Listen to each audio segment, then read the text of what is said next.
say goodbye to your American dream, because what was a slow and steady marathon for private equity to buy up all the family homes in America just hit absolute warp speed, and it is basically single family housing Armageddon. And for all of you that think your politicians, either Republican or Democrat, are coming to save you, let me go on ahead and get ahead of you there. The politicians you think you trust the most have gone full on Houdini or David Copperfield, holding bills out here like a red herring to keep you busy thinking they're coming to save you, while they're taking bribes back here, and I've got all the receipts. The politicians you trust the most are the ones taking those dollars. Let's get into it. Over the last 9 months, I have been screaming from the rooftops that the increase in private equity acquisitions of single-family homes would be the bankrupting of the entirety of the working class of America. Lots of politicians have been saying they were acquiring 15% of homes or 16% of homes, 18% of homes. Some have even gone so far as to say 20% of homes in major markets. I've been saying at least 23%, but I thought it was higher. Unfortunately, when it comes to private equity, you can't see what they're doing.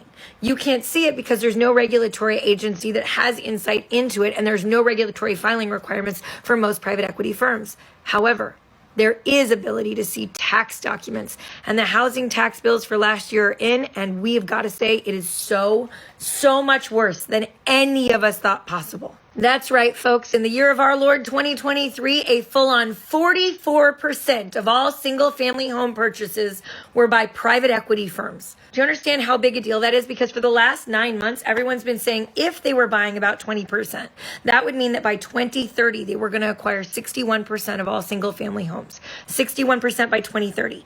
This is double that, which means we've hit warp speed, and we're going to get to that number much sooner than any economists predicted, at least out in the open. It is my pleasure to welcome Pulitzer Prize-winning journalist and author of The Power of Habit, as well as a couple of other great books. Charles Duhigg is here with us today, and he is a listener to the show. So it's a real pleasure when he reached out, said that he enjoys our show and wanted to come on. And I'm like, absolutely. Of course. We're also going to talk about his latest book, Super Communicators. And Charles, I might even ask you to reference the political environment when it comes to communicators. Sure. I think that's pretty timely. But Charles Duhigg, welcome. It's great to have you. Thank you so much for having me. This is such a treat. Yeah, absolutely. So let's talk about the power of habit first, because, you know, habits really just run all of our lives. And so many of us are suffering from various addictions. Certainly dopamine addiction, I think, would be a fair one. Probably everybody been affected by that to some extent. But what is a habit? How do we make one? Can we really control this? Let's just take a dive into that. And particularly for investors, this is really critical, right? Because so much of being a good investor, being a good business person, is relying on your habits to help you make decisions. So a habit has a very specific definition. A habit is a choice that we made at some point, that we stop actively making that decision, but we continue acting on it. Right? We continue the behavior. Yeah. And one of the really critical things to understand about a habit is that every habit has 3 parts, and about 40 to 45% of what we do every day is a habit, right? All those things that we think about as decisions, most of them are actually occurring without us making a choice. We're just automatically doing it. When you back your car to the driveway, when you order a sandwich for lunch instead of a salad, even though you wanted to eat healthy today, if you're fast twitch, looking at investment opportunities, the ones you set aside and the ones you pay attention to. And every single time that happens, there's 3 things that are occurring. First of all, there's a cue. There's some kind of trigger that causes this automatic behavior that's encoded into your brain to become activated. The second thing that happens is that there's a routine, right? And that routine is the behavior itself. It's me ordering the sandwich or backing my car to the driveway or taking this portfolio and setting it aside. And the third thing that happens is that when I do that activity, it delivers to me a reward. Now, might not be aware of that reward. Right? When I back my car to the driveway, I'm not aware. There's not like a reward for that. Yeah, right. Exactly. But there actually is inside your brain. Like if I could see inside your brain, what I would see is as you're backing the car out and you successfully do it, there's a small dopaminic reaction, a reward sensation. And the reason why that reward sensation exists is because there's a part of our brain, that the basal ganglia, that exists in every single animal. And it essentially exists, or every single mammal, and it essentially exists to create habits. Habits are critical to how we evolve, because if you had to decide every single time you took a step It'd be too whether you much. should take a step, Yeah. yeah, or you see a rock versus an apple on the ground, you have to decide which one to pick up and eat. You just don't have any time for anything else. So habits Right. allow us to chunk behaviors, make them automatic, and then act on them almost unthinkingly. Charles, as you say that, you're making me think of my long ago learnings about what's known as the reticular activating system, right? And this is this filter that is in all of us that filters out all of the extraneous noise, stimuli, everything. Is this related to that? Yeah, very much so. I mean, what you're talking about, that screening tends to be very sense specific. So what's interesting is like if you're in a room full of crowded people talking and someone says your name, you can hear them say your name. It's And amazing. then you can actually hear that what they're saying to you afterwards, right? Our brain has this amazing ability to screen out information that it deems unnecessary. And developing habits is certainly part of that. Mhm. Because for the exact reason I mentioned, that constant vigilance and constant maintenance is very, very taxing. And our brain is what's known as a cognitive miser. It wants to Right. spend as little energy as possible. And so this reticular screening that you mentioned, or the building of habits, that's designed to help us conserve energy. Yeah, excellent. And so, as a cognitive miser, because the brain is the biggest energy suck in our bodies, I guess unless you're an athlete and you're really taxing your body a lot, maybe it's different for them. But for most of us, the brain is like 20 watts. It's a lot of energy. There's a good reason we're kind of mentally lazy, isn't there? Oh yeah, absolutely. Absolutely. And I think anyone, they often say, if you want to get a task done, give it to the smartest, laziest person in your company, because they're going to figure out the I fastest. heard give it to the busiest. But Right. yeah, Right. It's the same basic thing, right? You give it to someone who is going to figure out how to streamline this, how to make this efficient, how to do this as fast as possible, and pay attention to the right details. And so I think what's important there is to recognize that we build habits all the time. And there's no such thing as a good habit versus a bad habit, right? We decide that a habit is something we like or something we want to discourage. But to our brain, all habits are exactly the same thing. It's just a routinization of a cue, routine, and reward so that behavior becomes easier the next time. But we have to more logically decide outside of that loop what is a good or a bad habit. Yeah, right? we have to step in and make decisions, right? Because a habit that involves going for a jog every morning, where it gets easier and easier and easier, and I think about it less and less, that's a great habit. A habit where I eat a jelly donut on the way to work every single morning, that's a less good habit. And so I have to decide which habits I wish to encourage and which ones I wish to discourage. And in doing so, I have to pay attention to those cues and rewards, because that's where my leverage is. That's where I can fiddle with the gears. How is it then? This sounds so simple. It sounds so easy to just understand this loop of the three elements, right? And then just manipulate that to change a habit. But this is life-threatening, life-destructive for many people in bigger or smaller ways. These habits just run us.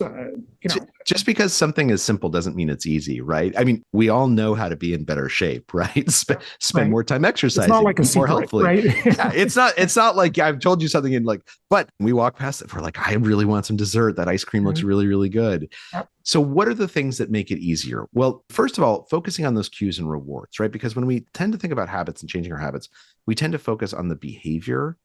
But if we don't recognize the cue and the reward that's driving it, then we're putting ourselves at a disadvantage. And there's something known as the golden rule of habit change, which says rather than trying to extinguish a habit, what you ought to do is change that habit by choosing a new routine that corresponds to that old cue and that delivers an old reward.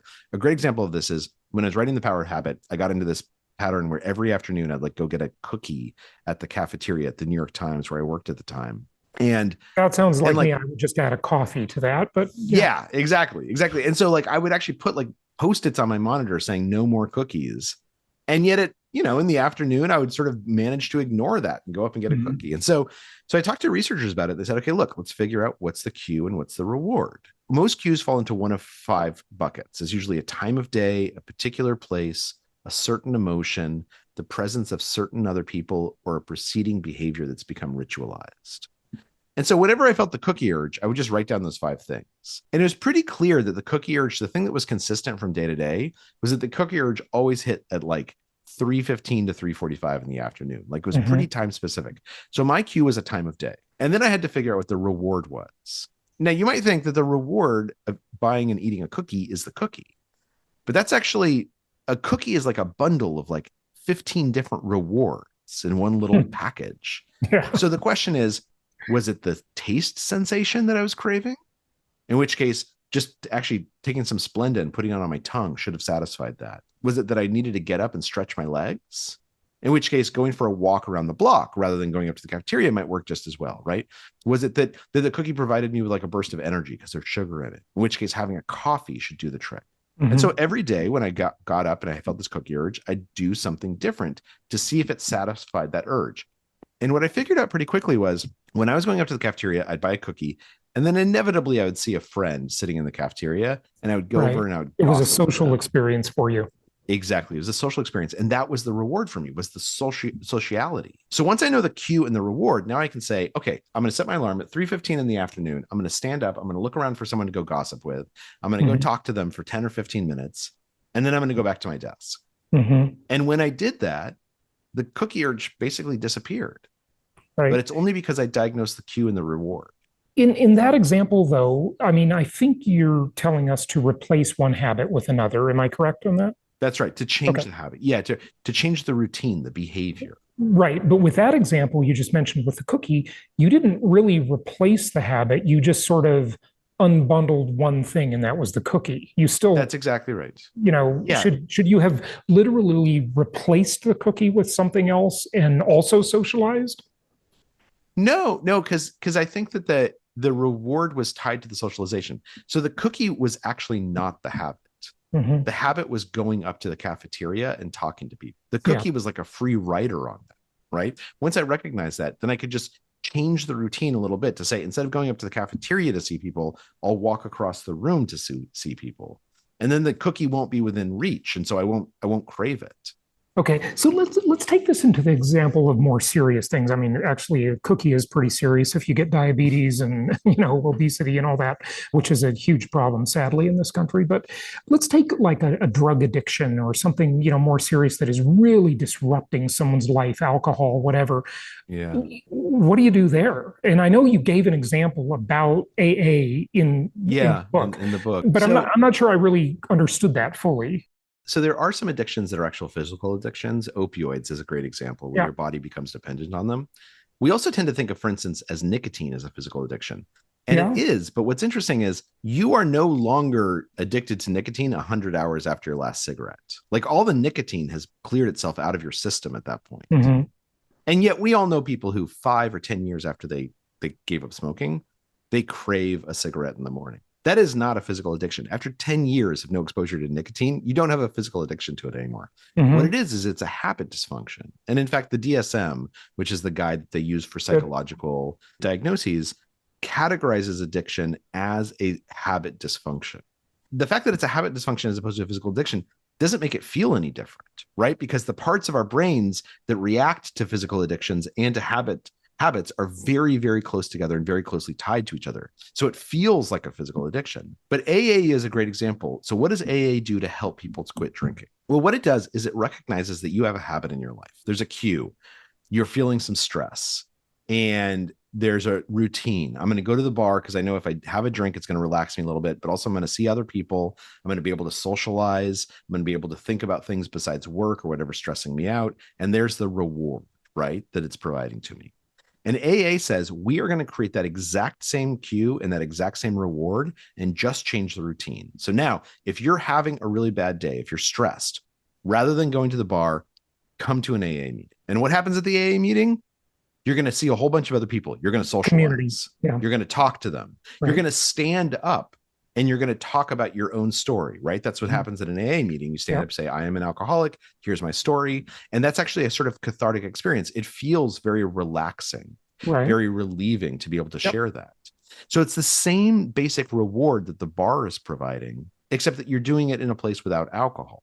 Now, does that mean that, you go to one AA meeting and you never have a craving for another drink? No. Because what happens in our brain when we have that cue, routine, reward is that the neural pathways that connect the cue, the routine, and the reward become thicker and thicker. So it's much easier for an electrical pulse to travel down them. What we're trying to do is we're trying to slightly rewire that to a different behavior, a different routine.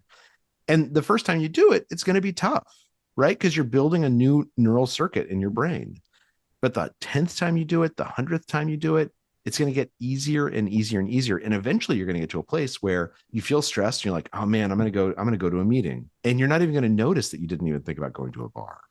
Mm-hmm. Change happens slowly inside our brain. Okay. So there's a great longstanding organization for alcohol problems, but opioids, heroin, really serious things.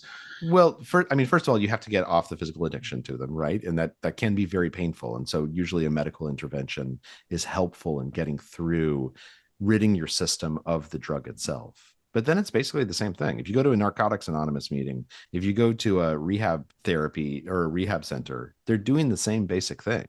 Mm-hmm. They're saying, look, what is the thing that triggered you to do drugs? Well, I would feel bad about myself, or I'd feel bored, or I'd feel anxious. Okay, what's a new behavior that we can link to that cue? And what was the drugs providing as a reward?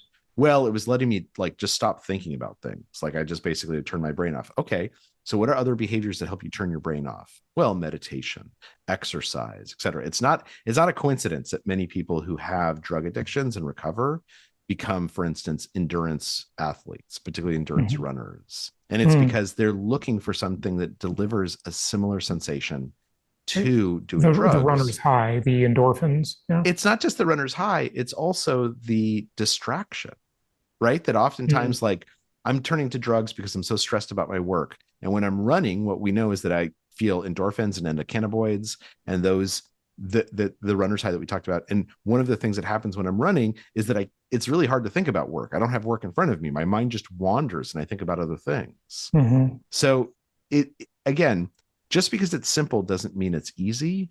Yeah. But understanding how your own habits work gives you the tools to start changing them. Okay, so I want to talk about two more kind of negative things, if you will, sure. And then I want to talk about how to use this to just be more productive on a daily basis. You're not struggling with any big addictions, any big problems, just how to be just better, right? Yeah. So we'll get to that in a moment. But the negative things I want to ask you about is two very common addictive behaviors that are really affecting society. Of course, the food thing we already talked about. But if it's women, especially younger, I think social media addiction is a serious, serious problem. And sadly, companies are just making bank off of our addictive behaviors, and they're catering to them, and they're hiring teams of psychologists to make us more addicted, right? That's gambling psychology and so forth. And then for men, pornography, right? So both of those things, right, are common, and I think they're not looked upon as very serious. And I don't know, maybe they're not too serious, but it seems like they're serious. A lot of our lives. It's up to people if they're serious, if they feel like it's serious, right? Like if it's a behavior that you don't feel like is interfering with the things you care about, then it's not a negative habit, right? I know lots of people who check social media and they're like, oh, this is kind of fun. It's a way to spend some time when I'm standing in line. But let's say you think that it is a problem, that you feel like it's affecting. I mean, it's not. Neither of those two negative, what I call negative addictions, are real life. Right? They're not real life. They're not engaging with people. They're not having of the traditional interactions that we have evolved to have. Right? They're sure. And for some, they're not inherently bad. Right? Like there's nothing inherently bad about pornography or social media. Okay. If people don't feel like it's negatively impacting them, then they should continue doing it. It's not like it's hurting society or hurting them. But let's say that they feel like it may be an outlet too. It may be a pressure release valve too. Either one of those. So that may be perhaps they just enjoy it, right? Like, do you ever check social media? Yeah. Of course. Do you feel like you have a problem with it? Like, is it like you're not able to I don't know. Sometimes, I'll be laying in bed trying to go to sleep, and it's another hour just went by. I could have been sleeping. Okay. Could have gotten up. So there's a moment. That's a specific case where we say you are falling into this trap of a habit around social media that you'd like to change. Okay. So what's the most effective way to change it? I mean, you could do the whole thing where you figure out what's the cue and what's the reward, and that would probably be useful. Or you could just not take your phone into your bedroom. All right. And Yeah. that's going That's to what be my even ex-girlfriend faster. does. She leaves her phone, she charges it in a whole nother room. So it's So not, do I. yeah, Yeah, right. that's exactly what I do. I And in don't do fact, that. that's what most people recommend. There, All right. there's never going to be anything that's so important that you have to have your phone right next to your bed. Yeah. If it's really important, they'll call you and you'll hear the phone and you can get up and go check the ringing. But equally, in addition to not having my phone inside my room, I also have close by most of the time apples. So that if I do feel like that urge for a cookie and I'm hungry, rather than going and getting something unhealthy to eat, I just grab an apple because it's literally right there. Sometimes oranges because I like oranges too. Okay. So for these things that are, for instance, social media, pornography, probably my first bit of advice would be create more barriers to easily fulfilling that behavior, right? And there's like literally thousands of options that can do this for you. You can uninstall the apps from your phone.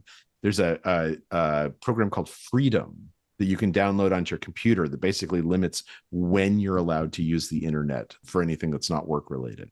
And the key is if you just Another one is put your phone on grayscale. I've heard that one. yeah, I've not done it, but you or can do there's that. lots of It things just makes that it you can less do. interesting if But it's not in color. But the point here is just because you're doing something and maybe society says, oh, nowadays you shouldn't do that thing. Yeah. That doesn't mean it's actually a bad habit.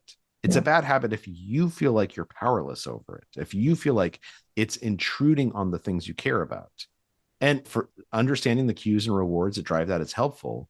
But the easiest step is literally just don't sleep with your phone next to your bed. Yeah. And again, there's literally no reason on earth you need your phone next to your bed. Like people survived for thousands and thousands of years without having a phone next to their bed. Yeah. You're reminding me of Stephen Covey's famous line, the main thing is to keep the main thing the main thing. Yeah. And so I think that's the point. Yeah. And here's the other thing I would point out is if this really is something you feel like is a negative part of your life, if you go to sleep with your phone next to your bed tonight, it's because you don't actually believe yourself. Like you might tell me like, I really wish I went to bed, an hour earlier instead of spending all that time on social media. But within psychology, there's a thing known as stated preferences versus revealed preferences. Your stated preference is that you wish you weren't spending time on social media. Your revealed preference is that there's a really easy solution to it and you're not availing yourself of it. And so the revealed preference is this is actually not a priority for you. And again, that's fine. That's a really good distinction. I'm glad you mentioned that. Yeah. Yeah. You just have to decide like, is this actually a priority or am I saying it's a priority because like, I'd love to have a 6-pack abs. Right. And so I'd say, yeah, that's stated a priority. Preference, not right. revealed. That's a stated preference. But I don't do I don't do many crunches every single day. So my revealed preference is it's a kind of fantasy stated preference. I don't really care that much. Yeah. So how do we use this throughout the day just to be better people, to be more productive, to be more successful? I think the first thing to do is an inventory, right? Just pay attention to yourself. Like, what are the things that I'm doing habitually every day? Are those things that are helpful towards me achieving my goals, or do they detract from achieving my goals? This isn't hard. Like literally everyone who's listening, if I ask them what's 2 good habits you have and 2 bad habits, they would know them off the top of their head. And then for the things that they want to change, just start analyzing what are those cues and those rewards. If they want to create a brand new habit, right? Create a good new habit. I want to go running in the morning. So the first thing you got to do is you got to figure out what's the cue. Okay, I'm going to put my running clothes next to my bed so I see them when I wake up and I put them on right away. Yeah. Or I'm going to plan on meeting my friend, Matt, and we're going to go for a run on Wednesday night at 6:00. Okay, I'm creating a deliberate cue. And then when you're done running, give yourself a reward. Let yourself have a nice long shower or a smoothie, or give yourself, a cookie, something that tells your brain, this is a behavior I want to reinforce. I want to make this behavior easier. And when we do that, that is when we begin to create new habits. When we deliberately pair a behavior with a cue and a reward, it becomes easier and easier and easier to do. How about getting the work done? If anybody listening who's in sales of some sort, and everybody's in sales of some sort, really, at the end of the day, or an entrepreneur, you need to be the rainmaker. You need to prospect. You need to do outreach. Yeah, cold calls. And a lot of people, there's a tremendous call reluctance, like they won't pick up the phone and call someone. So I'd say 2 things. First of all, if you do have that call reluctance, like it's okay to have that call reluctance. It just means you might be in the wrong job. So you need to think about that. But the second thing is, again, you need to give yourself rewards. if I make 30 phone calls in a row and I know that I'm going to get blown off on 29 of them, I know that there's going to basically be a negative reward there. So I need to have a positive reward. Every single time I do a call, I give myself a chocolate chip. Or every single time I do 5 calls, I give myself 10 minutes to go watch YouTube or whatever it is. I'm creating rewards for myself because the behavior itself is not delivering the rewards that I'm looking for. So I'm going to create rewards for myself. And again, it'll get easier and easier and easier. The thing is, our brain turns off when we're in the grip of a habit. And so the whole goal is to just make it easy to like dial that next number and have the phone call, because I know once I do 5 of them, I'm going to be able to watch that TV show that I'm like halfway through. Yeah, that's a good point, because I've always noticed, and I've spent a lot of my career training salespeople, that there's this type of salesperson that's always sort of getting ready to get ready, and they're never doing, right? They're not doing the thing. They're always getting ready to do the thing. And they rationalize that as though, oh, I'm going to do this great thing because I've got all this infrastructure set up, right? Whereas you just got to pick up the phone. It's not complicated. Well, and my guess is that they are rewarding themselves for building that infrastructure. They are rewarding themselves for getting ready to get ready, right? Yeah. I feel a sense of accomplishment. I set up my desk. I cleaned off my desk. I feel a sense of accomplishment from that. Right. But I know when I pick up that telephone, when I pick up that telephone and someone's like, buzz off, never call me again, it's not going to be as satisfying as when I just organized my desk and I felt a sense of accomplishment. So I need to say, every time I make a call, I'm going to make a check mark for myself. And that's going to be my sense of accomplishment. Doesn't matter whether they say yes or no on the phone. The thing is that I want to fill up this entire row with check marks. And once I do that, I'm going to feel like I'm awesome. The like check mark is like the like on social media. It's a dopamine hit, right? Yeah. I mean, it's the same thing with people who, again, my wife is an endurance runner, and so I sort of watch her do this. But when people begin exercising, they tend to have a calendar, right? They check off each day that they've gone to the gym. Yeah. And the check becomes a manifestation of a reward. Well, and back to AA that we talked about earlier. Yeah. They count the days of being sober, exactly right? Yeah, that's exactly right. You know, like I remember I had a lady in my office years ago that was an alcoholic, and her license plate said, you know, July 72. And I'm like, what is this on your license plate? And she says, well, that's the day I became sober. And that was many years ago, obviously. So the key is to manufacture those celebrations for yourself, manufacture the rewards if the behavior itself is not delivering it. Yeah. Because your brain needs those rewards.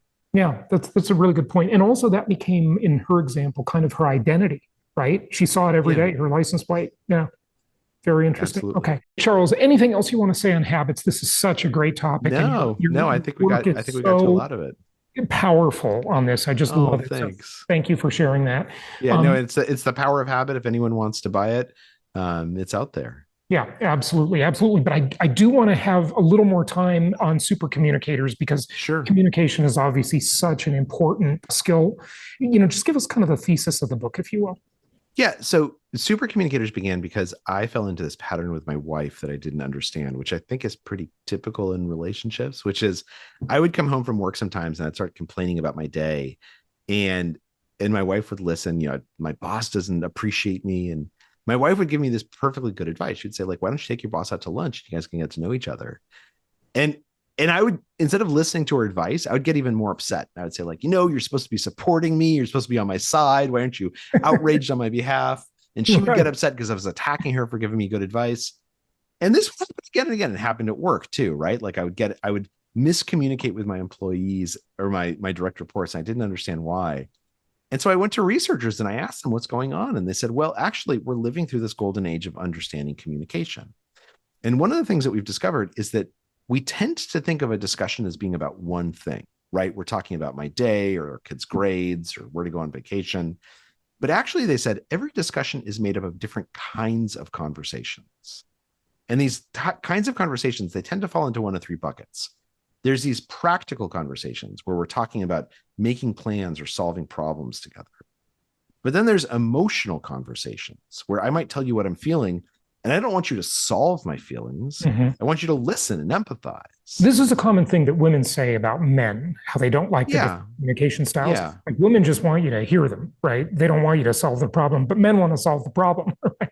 Well, I think it's actually what's happening there. And let me just, there's this third bucket of conversations, which are social conversations about how we relate to each other. what's happening in that situation is that if you're not having the same kind of conversation at the same moment, it's very hard to hear each other and it's very hard to feel connected. In my case, I was having an emotional conversation. My wife was responding with a practical conversation. Right. So we were like ships passing in the night. And it turns out not to be gendered this way. It's basically kind of a myth that women have more emotional conversations than men do. But if it's the opposite, and, you come home and your wife is talking about her problems and you try and solve her problems and she doesn't like that, it's because she's having an emotional conversation. And instead of matching her, you're having a practical conversation. So do all conversations have these three buckets going on at once? Not at once, but they cycle through them, right? So we might start in an emotional conversation. And as long as we become aligned, it's called the matching principle in psychology. And the matching principle says good communication requires having the same kind of conversation at the same moment. If you bring up something that seems emotional and I lean into that and I kind of respond and I empathize, then what's going to happen is that as we move through this conversation, we're going to go from different conversation to different conversation. We might start emotional and then get practical and then go to social and then go back to practical and then emotional again. But as long as we're moving together, we're going to feel connected. And most importantly, we're going to be able to hear each other much, much better. And the reason why is because when we are communicating with each other, the reason we're communicating is because our brains start looking alike. Within neuroscience, this is known as neural entrainment. And it makes sense because if I tell you about something I'm feeling, if I tell you about emotion, you actually experience that emotion a little bit, right? If I tell you about an idea, you actually experience that idea. So the fact that our brains would start to look similar is not that surprising. Like in an fMRI, for example, you mean really look similar scientifically? Okay, got it. Literally, they start to look similar. Your brain waves start to match each other. That's when you're syncing up. That's when you're achieving this entrainment. And if you think about it, talking about emotional topics versus practical topics uses different parts of your brain. So it would be very, very hard for me to have a practical conversation and you to have an emotional conversation and for our brains to look similar. So when we match each other, what we do is we begin allowing our brains to entrain to synchronize. And then we're able to actually hear each other much, much better. Okay, so is the advice here, the action step, that when we're in a conversation, we should just be mindful of these three different phases of the conversation and try to stay in the same phase the other person? Try to match the person or invite them to match you, right? So let's say you're sitting in a meeting room and you're waiting for the meeting to start, right? And you turn to the guy next to you and you say, hey, how was your weekend? And they say, oh, it was great. I went to my kid's graduation and it was just amazing. So the easiest thing to do would be to say, oh, congratulations. That's great. Okay, let's get down to business. Here's the agenda, right? But if you want to match that person, they just said something that's like a little bit emotional, not hugely emotional, but if you want to match that person, the easiest thing to do is to say, oh, that's amazing. What did it feel like watching your kid walk across that stage? Like, was it fantastic? Like, wow, were you proud? Right. Yeah. Now, at that moment, what I'm doing is I'm saying, I see that you've said something that's a little bit emotional. I'm going to go ahead and match you, right? I'm not going to cry on your shoulder or ask you to like tell me like some sob story, but I'm going to show you. And now we're aligned. And then I say, oh man, it's so great to hear that. Like, I actually think about my kids graduating and like kind of bittersweet because like, I'm proud of them, but also they're going to be leaving home. Okay. Now, if you guys don't mind, let's go ahead and look at the agenda. Now we're moving together from an emotional conversation to a practical conversation. And we are all completely aligned. Okay. And we're going to be able to hear each other and connect much, much more easily. Okay, got it. So the three buckets again, let's just rephrase those. Is practical, right? Emotional and social. And social is about how we relate to each other and the identities that are important to us. Okay. So you didn't give much example of the social in a conversation. Well, let me demonstrate it with you. So you're a podcaster.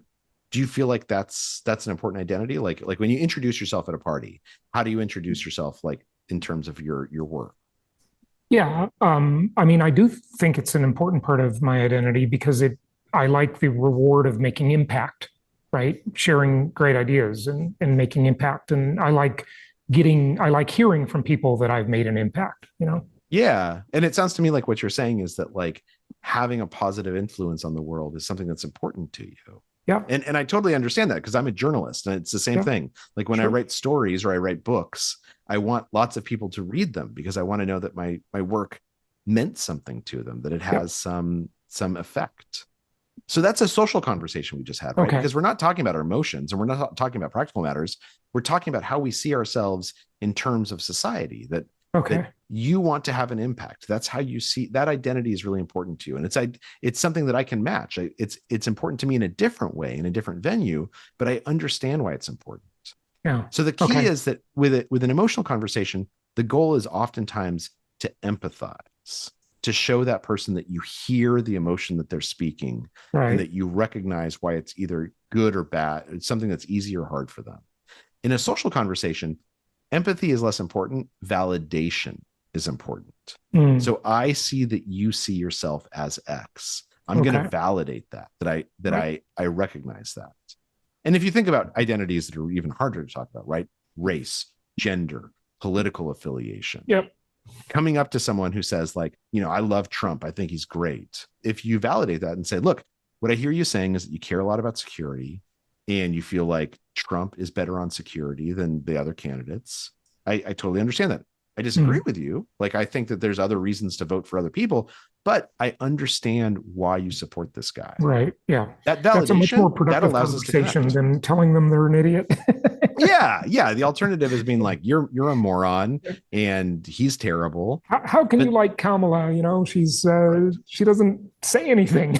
I mean, Right. Yeah. Well, speaking of which, communication, right? Look, this is a perennial episode, so we don't want to be too timely on election issues, but I see how you do it one-on-one, but how do you do it on one-on-many? And you reminded me when you said empathy, you reminded me of Bill Clinton's old saying, I feel your pain.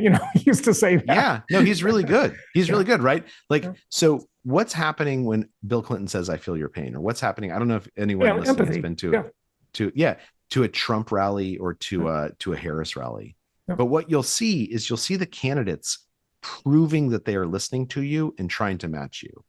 Trump in particular, at Trump rallies, if Trump says something and the audience applauds, they react to it, he'll lean into that. He'll say even more about the topic. That's why crazy things keep on getting said on the podiums, is because so much of it is unscripted because he's reacting to the audience. And so it doesn't really matter if it's one-on-one versus one-on-many. It's the same basic principles. And the principles are: figure out what kind of conversation you're having, match the other person or invite them to match you, prove that you are listening to them. Listening is not enough. You have to prove that you're listening, because they might not be aware that you're listening, even if you are. And then oftentimes asking a certain kind of question, which is known as a deep question, is very, very powerful. And a deep question is just something that invites me to talk about my values, like my beliefs or my experiences, which could be as simple as, if you meet someone and they say they're a doctor, instead of saying, oh, what hospital do you work at? Saying, oh, what made you decide to go to medical school? Right? When you ask that question, that's a deep question. You're asking that person, you're inviting that person to say something meaningful. And as a result, they'll probably, and if you respond in kind, if you prove to them that you've been listening, they're going to feel close to you. It's actually hardwired into our brains. Yeah, right. That's a very good point. But back to the one-to-many thing, that works if you're on stage, right? And you get the reaction of a live audience. Can you do it when you're on a podcast or on TV or radio? Yeah. I mean, I think that well, first of all, on a podcast, we're having a conversation, right? So there is that interplay. But oftentimes when you're writing something or when you're just speaking on a podcast, you're in dialogue with the audience and you're anticipating how the audience is hearing what you're saying and how they're reacting to it. Right. And the difference between a really good writer and a junior writer is that a writer, for example, you're staring at a blank page on a screen on a computer. You have no reaction. But you do in your head, right? I type a sentence and I think to myself, how is the reader going to read this? Right? What questions is this going to bring up for the reader? Is this going to make them happy? Are they going to think it's funny? Are they not going to think it's funny? I'm constantly in dialogue with my readers as I'm writing. The fact that I can't hear them at that particular moment does not mean that I'm not aware of what I think they're going to say. And the difference between... You have to presuppose it. Now, you may well have a track record. Like when you write your next book, right, you have a track record. So because you've heard a lot of feedback from your readers, right? You've been a journalist for a long time. But on your first try, if you don't have that feedback, you have to presuppose what it might be, right? And that's usually why people, when they're first starting to write, are not as good writers as when they're better down the road, right? Yeah. Like, I mean, you do the same thing. I don't know. Are you married? Single. Yeah. Okay, you're single. But when you're in a relationship, you presuppose how your girlfriend is going to Right. hear something you say, Yeah, right? right. And then you kind of test it. And I've gotten better at it over the years. Yeah, exactly. And For you've gotten sure. better because you've tested whether you're right or wrong. Right. Writing's the same thing. You're basically presupposing, I think the audience is going to like this. I think they're going to think this is funny or interesting. Yeah. And then it turns out they don't. And now I'm updating in Bayesian speak, I'm updating my priors. Right. But we do this presupposition every time we communicate. It's at the core of communication. And so the fact that now if I'm having a conversation with someone, I get to like get feedback much, much faster than if I'm writing something. But it's the same basic process. To be a good communicator, that really requires a lot of intelligence because, you know, you have to kind of do this presupposition. You have to be very aware of feedback if you are getting feedback. You have to use past feedback. It's a complex process, isn't it? It's a complex process, but it's a process that our brain has evolved to be very good at. So if you think about it, Homo sapiens' superpower is communication. Right. Like communication and consensus building, I'd say community is really a superpower of Homo sapiens too, right? Well, right. But it's not possible. Like without there's plenty of community. Yeah. Unless you can communicate, you can't consensus build. You can't absolutely. build a community. Right. And so communication is the thing that has allowed our species to survive and succeed so well. Yep. And so as a result, our brains have evolved to be very, very good at communication. Mm-hmm. There are plenty of people who are not book smart and would not score high on IQ tests who are great communicators or super communicators because they've paid attention to it. That's the thing, is that one of the biggest findings of the research that's going on right now is that anyone can be a super communicator. Anyone can become someone who can connect with almost anyone. It's not about having like some inborn skill, or it's not about being smarter than other people. Rather, it's about recognizing that communication is a set of skills. And when you practice those skills and you make them into habits, you tend to be able to connect with people and hear them and speak in a way that they're willing to listen to you much, much better. So you've said them in our conversation, but do you want to just maybe give us a little checklist of some of these super communicator skills? Yeah. So one of the biggest skills is to ask more questions, particularly deep questions that invite you to talk about your values and your beliefs and your experiences. And one way to think about that is, rather than asking someone about the facts of their life, ask them how they feel about their life, right? Rather than saying like, oh, you live on the West Side, saying, oh, do you like living on the West Side? What do you like about it? So that's ask more questions. The second one is prove that you're listening. There's this technique known as looping for understanding that the book explains pretty well, where it's 3 steps. You ask a question and then you repeat back what you heard the person say in your own words. And then you ask if you got it right. And for conflict and formal situations, that really helps a lot.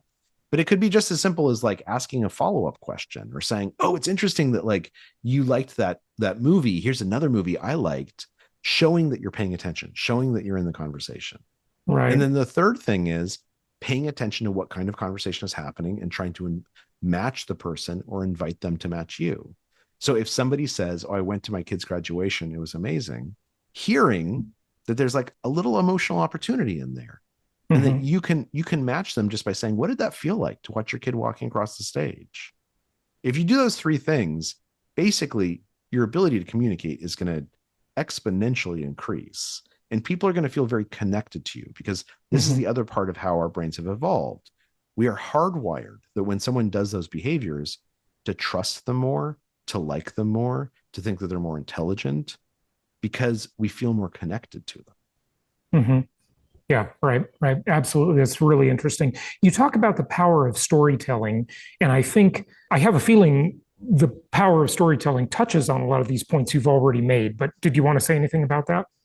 Well, I think the reason why stories are so powerful is because they give us a way to signal what kind of conversation we hope to have. So if you think about like when I tell you an anecdote, oftentimes what I'm doing is I'm telling you, this guy went to this place and this thing happened and he got his heart broken. And then he went and he started working out and he discovered that like if he was taking creatine powder, it really helped him work out. And then he ended up finding a new girlfriend that was even better than his old girlfriend. Right. So what I just did is I was describing like sort of an emotional situation and then a practical situation and then an emotional situation again. And a story allows me to signal and announce pretty easily what kind of conversation we're having. And so you can follow along really, really well. It's also just more interesting. right? Like, surprise and interest are something that catch our attention and make it easier for us to pay attention and to listen. Yeah, really good, Charles. Fantastic information. I don't want to keep you too long. I'd love to talk to you for another hour, but just wrap this up with anything I haven't asked you, anything you just want to share with the audience. And of course, the books are available in all the usual places with fantastic reviews, by the way, and many reviews. So congratulations on your success, and looking forward to seeing more of your work in the future. But anything I haven't asked you or we didn't talk about that you want to touch on? No, I would say the thing that sort of the thread that connects all of my books, Power of Habit and Super Communicators, is that there is science that can tell us how to make more choices that we want to make, right? Any habit can be changed. Every single habit in your life is within your control. Anyone can become a super communicator. Anyone can learn the basic skills of communication that make us better at speaking so that other people want to listen, and listening so that we really understand what they're trying to tell us. There is a science that explains to us how to learn those skills and how to use them. Now, that doesn't mean that just giving you like a little aphorism is going to do the trick. Sometimes you have to read a book, because the book will get into the nitty-gritty of it, into the details. This is how habits work. This is how communication works. But there is a science out there, and it is within everyone's power to become the person they want to be. You just have to learn what the techniques are and the skills that make it possible. It's great stuff, Charles. Do you have a website you want to give out? I do, yeah. So if you just Google, I'm charlesduhigg.com. And, if you Google the Power of Habit or Super Communicators, it'll come up. It's being sold at Amazon and Barnes and Nobles and your local independent bookstore and Audible. There's audiobooks of both of them. And yeah, so I'd love to hear from people. Excellent. Good stuff. Charles Duhigg, thank you so much for joining us today. Thanks for having me.